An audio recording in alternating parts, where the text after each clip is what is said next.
샬롬 반갑습니다. 잘 지내셨습니까? 네, 오늘 날씨가 많이 쌀쌀합니다. 어제는 굉장히 따뜻했는데 오늘 바람도 많이 불고 겨울의 시작을 알리는 듯합니다. 제가 지난주에는 좀 감기 기운이 있어서 예배에 참석을 못했는데 오늘도 핑계를 대고 안 나올까 하다가 맡은 바 임무가 있어서 이렇게 나왔습니다. 오늘 함께 나눌 하나님 말씀 두 곳인데 우리 창세기부터 하나님 말씀 같이 한번 살펴보도록 하겠습니다. 창세기 5장 21절에서 24절 말씀 우리 같이 한 목소리로 합독하겠습니다. 에녹은 65살에 무두세를 낳았고 에녹은 살 낳은 뒤에 300년 동안 하나님과 동행하면서 아들, 딸을 낳았다. 에녹은 모두 365년을 살았다. 에녹은 하나님과 동행하다가 사라졌다. 하나님이 그를 데려가신 것이다. 그 다음에 역대상 4장 9절에서 10절 말씀입니다. 함께 읽은 그 본문의 말씀은 세번역 버전으로 되어진 겁니다. 함께 읽겠습니다. 야베스는 그의 가족들 중에서 가장 존경을 받았는데 그의 어머니는 고통을 겪으면서 낳은 아들이라고 하여 그의 이름을 야베스라고 불렀다. 야베스가 이스라엘 하나님께 나에게 복의 복을 더해 주시고 내 영토를 넓혀 주시고 주님의 손으로 나를 도우시어 불행을 막아 주시고 고통을 받지 않게 하여 주십시오 하고 간구하였더니 하나님께서 그가 구한 것을 이루어 주셨다. 아멘. 오늘 이 두 본문을 가지고 에녹의 삶이 있는 야베스의 기도라는 제목으로 말씀을 같이 나누기 원합니다. 짬뽕 되어져 있죠. 비빔밥 같이. 네. 요즘 제가 개인적으로 좀 즐겨보는 미드가 있는데 넷플릭스를 통해서 바이킹이라고 하는 그 미드를 좀 즐겨보고 있습니다. 굉장히 재밌더라고요. 이제 바이킹의 시조가 되는 라그나라고 하는 사람을 통해서 이제 영국을 만나게 되고 또 프랑스를 또 침범하게 되는 그런 과정을 통해서 그가 믿는 그의 신 오딘과 또한 그가 영국 노썸브리아에서 데리고 온 노예로 처음에 데려왔던 수도사였던 에덜랜드라고 하는 사람을 통해서 그가 믿는 하나님과의 관계 속에서 이 수도사도 그렇고 라그나도 그렇고 양쪽의 신들 사이에서 왔다 갔다 하면서 굉장히 많은 그런 괴리감과 현실적인 큰 어려움과 고난을 겪는 이야기를 보게 됩니다. 결국은 수도사는 하나님께로 돌아와서 이제 순교를 당했고요. 라그나는 아직까지도 살아있는, 아직 다 못 봤습니다. 제가 보고 있는 중이라서 살아있어서 그가 그토록 좋아하고 사랑했던 그 수도사의 먼저 간 인생을 돌아보면서 그가 믿는 신에게 귀화하고픈 그런 꿈속에서 천국의 문에 들어가고자 하는 그런 꿈도 꾸면서 그의 삶이 어떻게 될지 좀 진지하게 기대가 되기도 합니다. 그 드라마를 보면서 제가 느꼈던 그런 부분은 오늘을 살아가는 우리 시대의 사람들보다 그때 당시에 사람들이 가졌던 신에 대한 그 관념과 개념들은 그들의 삶에 아주 깊숙이 또 밀접하게 연결되어지고 있음을 그 드라마를 통해서 다시 한번 보게 됩니다. 그걸 보면서 나는 과연 하나님과 나와 어떠한 연결점을 가지고 살아가고 있는가? 오늘 하루를 살아가면서 하나님은 나와 어떠한 연결고리를 내 삶 속에서 내가 찾아보고 발견할 수 있을까라는 것을 볼 때 그들의 삶에 비해 보면 너무나도 부족하고 너무나도 연약한 것을 발견하게 됩니다. 오늘 본문에 등장하는 두 사람, 하나님과 동행했던 에녹의 삶, 그리고 하나님의 복을 이끌어냈던 야베스의 기도. 우리의 삶이 에녹과 같고 또한 야베스의 기도처럼 하나님의 복을 이끌어내기를 바라는 것은 어찌 보면 그리스도인으로서 우리는 가져야 할 당연한 소망일 수도 있을 것입니다. 그런데 하나님과 동행한 에녹의 삶에 대해서 이견을 보이는 경우는 거의 없습니다. 그의 인생과 그의 삶에 대해서 대부분의 사람들이 따라하고 싶고 나도 에녹과 같이 하나님과 동행하고 싶은 마음을 간절히 바라고 있을 것입니다. 다만 야베스의 기도에 대해서는 그 이견이 팽배하게 대립되어져 있는 것을 보게 됩니다. 정확히 말하면 야베스의 기도보다는 야베스의 기도에 대한 해석에 대해서 더 많이 싸우고 있는 것이 아닌가 생각을 합니다. 에녹은 65세에 무드세를 낳았죠. 그리고 그 이후에 이 땅에 남아있는 나머지 300년의 삶을 하나님과 동행하였다라고 성경은 기록하고 있습니다. 그의 동행은 수도원에 들어가서 아니면 기도원에 들어가서 아니면 은둔 생활을 통해서 한 동행이 아니라 일상의 삶에서의 동행이었다는 것을 우리는 성경을 통해서 보게 됩니다. 본문 22절에 보면 하나님과 동행하면서 자녀를 낳았다라고 기록하고 있습니다. 가족을 모두 다 데리고 은둔 생활했던 건 아니죠. 그의 일상의 삶에서 가족과 함께 살아가면서 하나님과 동행하는 삶을 살았다는 것입니다. 우리는 이것이 얼마나 어려운지를 너무나도 잘 알고 있을 것입니다.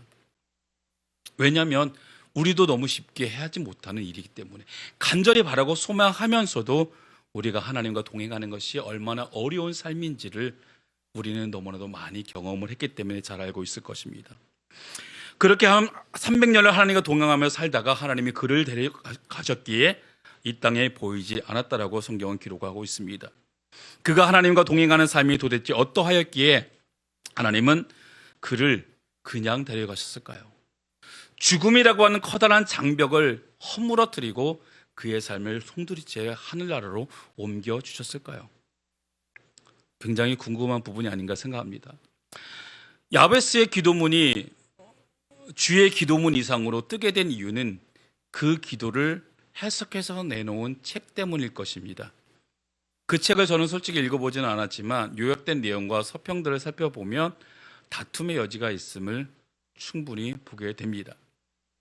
오늘 그 책의 옳고 그름을 판단하려는 것이 아닙니다. 다만 야베스가 했던 기도는 기독교인이라면 한 번 이상은 했고 지금도 하고 있을지도 모릅니다. 저 또한 이 기도를 절대 놓지 않을 것 같습니다. 그렇다고 그 기도가 단순히 기복신앙에 기인한 것이기에 잘못된 것이라고 이야기하고 싶지도 않습니다. 야베스의 기도가 수많은 사람들의 입에서 오르내리게 된 이유는 아마도 마지막 부분에 있던 하나님께서 그가 간구한 것을 이루어 주셨다라고 하는 그 표현 때문이 아닌가 생각합니다. 내가 간구한 모든 것을 하나님께 이루어 주심을 받는다라고 하는 것은 모든 그리스도인들에게 간절히 바라고 소망하는 바가 아닐까요? 일용할 양식뿐만 아니라 내가 구한 모든 것, 하나님에 대한 간절한 열망과 소망과 사랑과 복음에 대한 열정까지도 하나님께 다 이루어 주신다면 그러한 삶은 얼마나 복된 삶일까? 아마 대부분의 그리스도인들이 바라는 기도가 아닐까 생각합니다.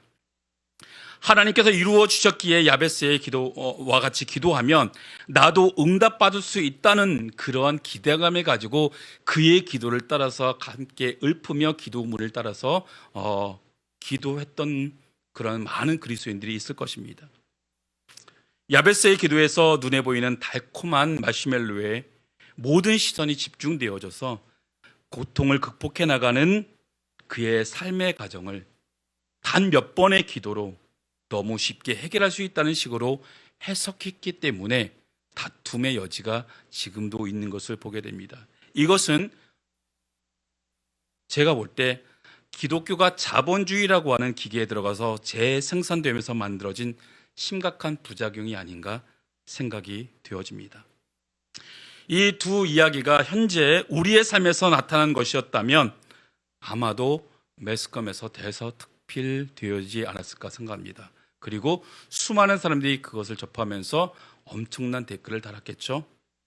에녹에게는 감동의 댓글, 너무 당신의 삶에 감동을 받았습니다. 어떻게 하면 그렇게 살 수 있을까요? 또 그와 반대급부로 그래 네가 잘났냐, 잘났으면 얼마나 잘났냐라고 하는 시기심 어린 그런 댓글도 있을 것입니다. 또 야베스에게서는 어떻게 하나님의 그 응답을 이루어냈는지 그 비결을 묻는 댓글도 쏟아질 것이고 또 반대로 기복신앙에 물든 기독교라고 해서 악성 댓글 또한 아마 쏟아졌을 것입니다. 그런데 이 두 이야기를 표면적으로 살펴보면요, 에녹에게는 없는 것이 야베스에게 있고 또 야베스에게 없는 것이 에녹에게 있음을 보게 됩니다. 표면적으로요. 에녹에게는 그가 하나님께 기도했다는 표현이 성경에 기록되지 않습니다. 우리는 생각할 수 있어요. 그야 당연히 에녹이 하나님과 동행했으니까 하나님께 기도하는 건 당연한 거 아니야? 라고 우리는 그렇게 여깁니다. 또 야베스에게는 하나님과 동행했다는 기록이 또한 없습니다. 거봐, 기복적인 삶을 사느라 하나님과 동행할 여유가 있겠어? 그렇지 않았을 거야? 라고 생각할 수가 있습니다. 두 사람의 이야기를 이렇게 몰아가는 것은 우리가 우리의 신앙에, 우리의 믿음에 굉장한 우를 범하는 그러한 모습이 아닐까 생각을 하게 됩니다. 요즘 사람들의 삶을 들여다보면서, 요즘 제가 개인적으로 사람들의 삶을 들여다보면서 개입하는 일을 좀 하다 보니까 한 사람의 삶을 단면만 보고 판단하는 것이 얼마나 큰 잘못인가를 깨닫게 되고 배우게 됩니다. 에녹의 삶에 대해서는 그의 삶이 존경받을 만한 삶이었음을 신약에서는 증거하고 있죠. 히브리서 11장에 하나님을 기쁘시게 하는 사람이다. 우리가 모두가 바라는 거 아닙니까? 내 삶이 하나님을 기뻐하시는 삶을 되기를 간절히 바라는 것이 우리의 소망일 것입니다. 하지만 야베스의 삶에 대해서는 그의 기도가 결코 기복이 아니었다는 것을 증거해주는 성경이 없다 보니까 그 해석에서 굉장히 많은 이견과 충돌이 일어나는 걸 보게 됩니다. 야베스의 기도를 단순히 투자해 놓은 주식이나 부동산이 오르게 해달라는 식으로 해석하거나 또 이 땅에서 더 큰 영향력을 행사할 수 있는 사람이 되게 해달라는 식으로 받아들인다면 그것이야말로 버려야 할 기복 신앙이 아닌가 말하고 싶습니다. 그러나 9절에서 그의 삶을 상식선에서 우리가 들여다본다면 9절에는 이렇게 기록하고 있습니다. 야베스는 그의 가족들 중에서 가장 존경을 받았는데 그의 어머니는 고통을 겪으면서 낳은 아들이라고 하여 그의 이름을 야베스라고 불렀다. 이것을 시간 순서대로 배열을 하면요, 그의 시작은 고통이었으나 나중은 가장 존경을 받은 사람이라고 표현할 수가 있을 것입니다. 야베스의 기도는 이 지긋지긋한 곳에서 벗어나게 해달라고 하는 오늘날 우리의 기도가 무엇과 다를까요? 고통이라는 아픔을 가지고 평생을 살아갔던 그런 야베스의 삶을 들여다본 적이 있는가요? 그의 기도만 따라해봤지 9절에 있는 그의 삶, 고통으로 시작하여서 가장 존경받는 사람으로의 위치까지 오르기까지 그가 얼마나 험난한 인생을 살아왔는지를 우리는 한번 묵상해보고 생각해본 적이 있는가요? 그의 기도가 단순히 기복적인 신앙에서 기있는 것이라고 함부로 말할 수 없을 것입니다. 또한 그의 기도를 따라해 하나님으로부터 응답을 갈취해내려는 기복적인 신앙을 또한 가질 수도 없을 것입니다. 고통으로 시작된 야베스의 삶이 종국에는 가족 중에서 가장 존경받는 삶으로 바뀌었다는 이 이야기는 그의 삶이 결코 만만치 않았음을 우리는 미루어 짐작할 수가 있습니다. 오늘날의 천박한 시선으로 보면 돈과 존경이 비례한다고 생각할지도 모르겠습니다. 야베스가 살아 돌아와 자신이 드렸던 기도에 대하여 자의적으로 해석하고 있는 오늘의 우리를 본다면 과연 야베스는 뭐라고 말할까요? 어느 주석서에 보니까 에녹은 한시도 하나님의 뜻을 배반한 적이 없었다라고 당정적으로 표현하고 있습니다. 이것을 보면서 그런 생각이 들더라고요. 그러면 에녹은 사람이 아니라 오류가 전혀 일어나지 않는 AI 같은 존재가 아닐까? 완벽한 AI가 아닐까라는 생각을 해봅니다. 과연 단 한 번도 에녹은 하나님을 떠난 적이 없을까요? 하나님의 마음을 상하게 한 적이 없을까요? 하나님을 배신하고 싶은 그런 마음과 그런 생각을 단 한 번도 들은 적이 없었을까요? 하나님이 물고 빨았던 위대한 왕 다윗도 하나님의 뜻에 반하여 몇 번의 실수와 범죄를 통하여 하나님께 심판을 받았던 적이 있었고, 또 믿음의 조상이라고 불리어진 위대한 믿음의 사람 아브라함 또한 여러 가지 범죄한 사실로 인하여 하나님께 큰 고초를 당했던 것을 보게 됩니다. 그런데 에녹만큼은 단 한 번도 그렇지 않았다고 누가 단정적으로 말할 수 있을까요? 20년 전에 제가 목사고시를 보면서 이제 면접관 목사님 앞에서 면접을 보게 됩니다. 3명이서 이제 같이 면접을 봤는데요. 그때 한 분이 그런 질문을 합니다. 왜 기도하냐고 묻더라고요. 왜 기도하는 것 같느냐고. 굉장히 답은 다양하게 나올 수 있죠. 머뭇머뭇거리겠습니다. 그러니까 우리가 머뭇머뭇거리고 있으니까 그 목사님이 이 사람들아 기도는 응답받기 위해서 하는 거 아니냐고. 그렇구나. 그때 기쁜 깨달음을 얻었습니다.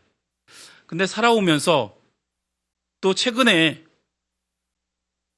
그 넷플릭스에서 나온 그 드라마를 보면서 단순히 기도는 응답받기 위해서 하는 것일까? 틀린 말은 아니지만 100% 맞는 답은 또 아니라는 그런 생각을 해보게 됩니다. 기도의 이유는 당연히 응답받기 위해서 합니다. 근데 단순히 그것뿐일까? 그렇다고 한다면 응답받는 것이라고 한다면 아무에게도 나에게 응답을 주는 어떤 신에게도 내가 기도할 수 있는 것인가? 또 그건 아니잖아요.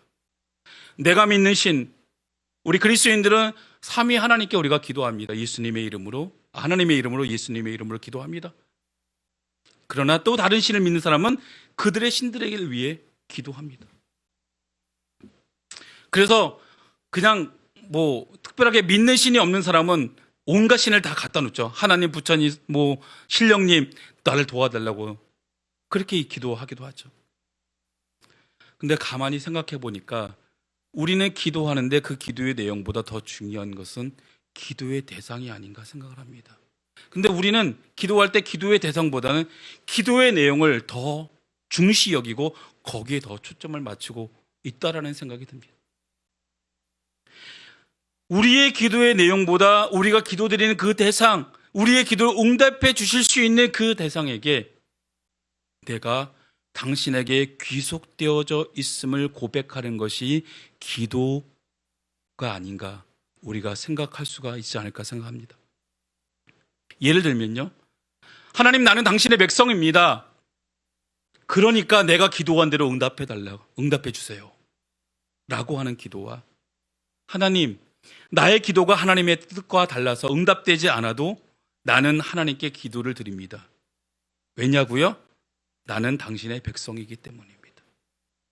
우리의 기도가 단순히 하나님의 것을 뜯어내기 위한 그런 기도가 아니라, 내가 원하는 요구 조건을 얻어내기 위한 그런 것이 아니라, 하나님의 백성이기 때문에, 하나님의 자녀이기 때문에, 하나님의 사람이기 때문에 드려야 하는 기도라고 한다면, 우리의 기도의 내용과 상관없이 우리는 하나님께 속해 있는 사람이고 하나님의 뜻에 맞게 살려고 하는 그리스도인의 삶이 되지 않을까 생각해 봅니다. AI와 같은 에녹의 삶을 바라보며 부러워하기보다는 우리와 똑같은 고뇌의 삶을 살면서도 하나님과 동행하려고 발버둥 치는 에녹이 우리에게 더 친근한 모습이 아닐까 여겨집니다. 예수 그리스도가 유대인으로서, 또한 신의 아들로서가 아니라 우리의 친구로서, 우리의 구원자로서 내가 더욱더 친밀해지고 싶은 이유는 성육신으로 이 땅에 오셨고 사람이 들여다볼 수 있는 그러한 사람과 동일한 삶을 사셨고 우리의 것보다 더 큰 고난을 견디어 이겨내셨고 그러한 소망을 우리에게 주셨기 때문이 아닌가 여겨집니다. 나의 구원자가 나와 동떨어진 삶이 아니라 나의 삶의 영역에 함께 사셨다는 것이 예수를 믿고 존경하고 그분을 나의 구원자로 인정하며 모셔드리며 사는 그런 이유가 아닌가 여겨집니다. 에녹의 하나님과의 동행, 그리고 야베스의 기도를 표면적으로만 볼 것이 아니라 우리의 삶과 결코 다르지 않고 그러한 삶 가운데서도 그들이 하나님을 놓치지 않으려고 발버둥 쳤던 그들의 삶을 들여다볼 수 있기를 간절히 소망합니다. 우리의 기도가 응답만을 위한 기도가 아니라 끊임없이 하나님의 백성임을, 하나님께 속해 있음을 고백하는 기도가 되기를 소망합니다. 일상의 삶과 신앙의 삶의 괴리감에서 고뇌하며 번민하며 발버둥 침으로 말미암아서 더욱더 일상과 신앙이 연결되어지는 삶이 되기를 간절히 소망합니다. 때로는 기도로 발버둥 치고 때로는 부딪히는 일상에서 발버둥 치는 우리의 모든 삶이 더욱 삼위 하나님과 친밀해지는 방향으로 나아가기를 간절히 소망합니다. 우리가 이 두 이야기를 하나님의 말씀을 기억하면서 우리의 삶이 그러한 삶이 되게 해달라고 마음을 다짐하며 기도하기 원합니다.